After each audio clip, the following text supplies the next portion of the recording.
Is there any stranger relationship than that between Judaism and Christianity? Are they best friends or deadly enemies? Christians worship, as God, a Jewish rabbi who was crucified by the Romans. Is it possible to make any sense of this? How can you get from such an absurd starting point to the world's most successful religion? Is this the surest proof that humanity is insane? When did Jesus Christ establish Christianity? He never did. He lived and died as a Jew.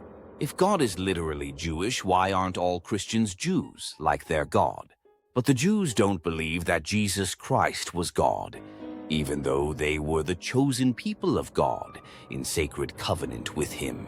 How can Jews not recognize their own Jewish God when He walks amongst them?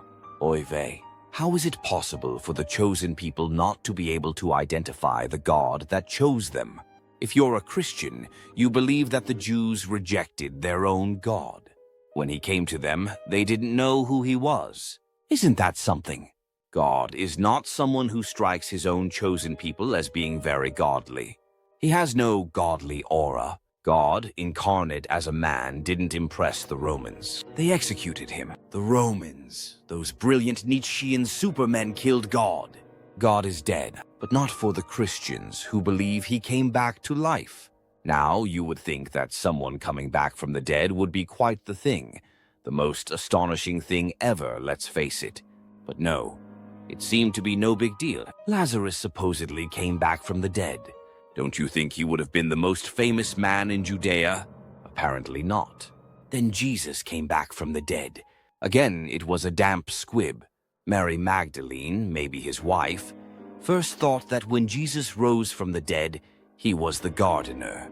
The gardener. Who makes up this stuff? Perhaps Jesus was the gardener, and Christianity is based on the most ridiculous case of mistaken identity in history. Let's set the cat amongst the pigeons. Jesus Christ was an identical twin, and people mistook His twin for Him after Jesus was crucified. Or maybe they killed the wrong twin. This identical twin malarkey was the main plot twist in the movie The Prestige. The Jewish Messiah is not about delivering a universal utopia. It's about creating a Jewish utopia where the Jews rule the world. What's the point of being the chosen people unless to be the special ones, ruling over everyone else? That is the entire point of Judaism Zionism.